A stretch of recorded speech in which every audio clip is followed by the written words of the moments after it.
Separation is definitely one of those things that brings out the worst in people. There's no doubt about that. But when it comes to communication, there are certain things that shouldn't be said during this difficult time, whether it's publicly or to the kids. So tell me, Nardine, what are some things that parents shouldn't say publicly? Publicly, okay. Well, it's really the same what parents shouldn't say to their children. And it's really falls into two things. So it's a put down of the other parent, or it's an unfavourable comparison to that other parent. So the put down's obvious, your mum's an idiot, your dad's a drunk, whatever. And then you're just like your dad. Oh, your mum does that all the time and it really annoys me, that sort of stuff, right? So anything that you shouldn't say to your kids, obviously you shouldn't be saying in a public forum.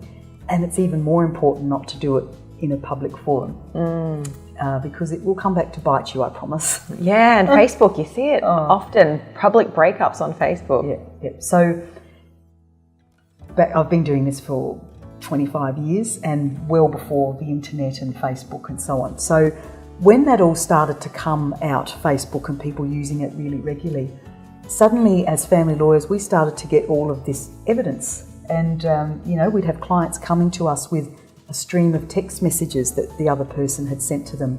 We print it off, we put it in an affidavit, it gets filed in court. Facebook, we get pictures of Facebook posts that people have stupidly put up saying all sorts of stupid things about the other person. And I can tell you it can make the difference between a certain outcome in court.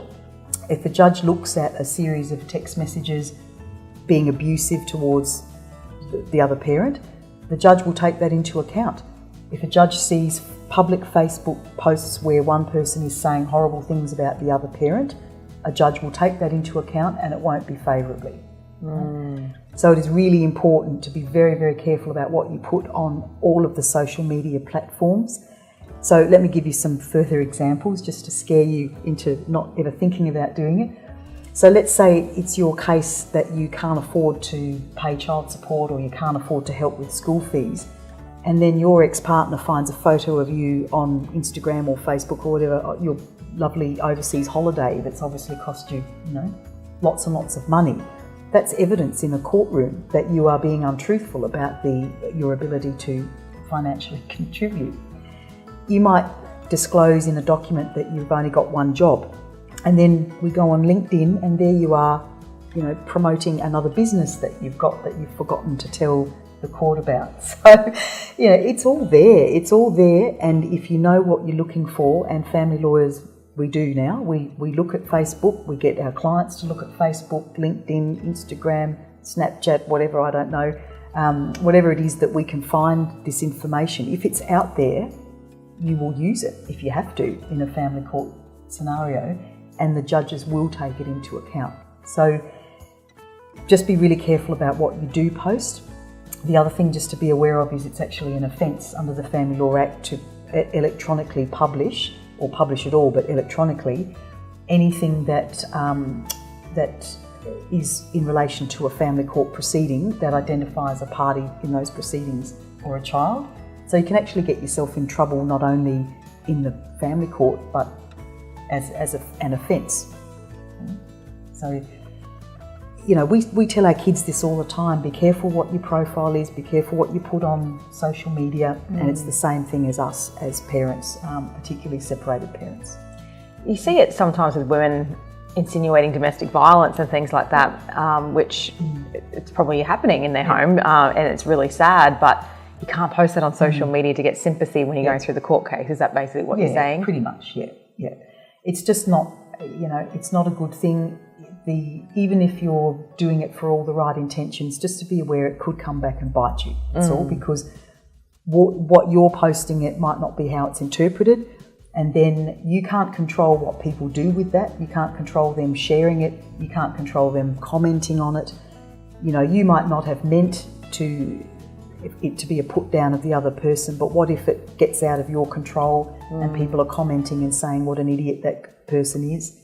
Then it's defamation and it comes back on you as well. And worse, what if your children read it? What if they get on Facebook and see something that's been posted up about their mum or their dad, and how awful that would be, and then their mates at school see it and start commenting on it and teasing them about it. And It's just, yeah, and on it goes. And whether it's fact or not, it's got nothing to do with it. It's just not the right thing to do. When you're going through the courts, because it can actually really damage your case. It can. You can lose your case. As simple as that. You can lose your case if the other person can find Facebook posts or texts or emails or whatever that are damaging. So what are some things that parents shouldn't say to their kids? We've touched on this in a few videos, and we've got other videos that you should go back and watch. So look, just don't, and it's not just what you say, it's the tone, it's how you say it. In an earlier video we talked about, the statement, Dad can't get you from school today. So it's how you say it. If you say, oh, John, Dad can't get you from school today, I'll get you and he'll get you tomorrow instead. As opposed to, oh, your dad can't get you from school today again. Obviously the child sees that you're upset and you're angry with Dad, and then, it just causes all of that emotional abuse that we talked about in earlier videos. So don't say anything that's a put down of the other person or their new partner or their family, and don't say anything that compares your child unfavourably to that person. And obviously being mindful of blatant stuff like that, but also not so blatant is the tone of your voice, your facial expressions. Children will pick up really easily that you're saying something mean about the other person, even though it doesn't sound like it.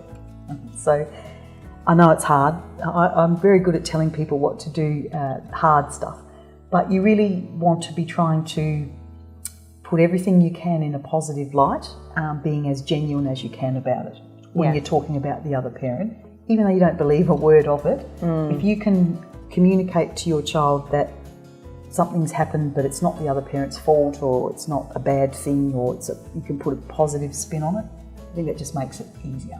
Well, schools are really big on no bullying and being kind, and and if they're expected to be like that at school and they get in trouble for it at school, they've got to try and experience that at home as well, and see that their parents are modelling the same sort of behaviours if you want your children to be like that as well. And I think always questioning, does your child really need to know this? Let's say you're going through a property settlement and the other person's not providing the sort of financial assistance that they should. Does your child really need to know that? Your child wants to go, asks, why aren't we going on a holiday this year? Does your child really need to know it's because the other person's not doing the right thing? I mean, what is a child going to do with that information? How are they going to process it? Are they going to take it back on themselves and blame themselves for the situation? So always be thinking, do I really need to involve my child in this conflict? How can I say what needs to be said? Firstly, does it need to be said at all? And if it does, how am I going to say it to my child so that I'm not upsetting them? So there you have it. I guess communication, just be very, very careful. I know you need support, and sometimes it's nice for something on Facebook and get a lot of support back, but you've just got to be so, so careful. Just find a good friend or a good therapist and talk to them, okay? Go and have a drink. Yeah, exactly. But if you need to speak to somebody to get these feelings off your chest, definitely go and see a psychologist or anyone that you possibly can. There's a whole heap of great counselling services out there through the government as well. And if you need any assistance in getting out of this separation relatively unscathed, get in touch with the team at Collier Lawyers today.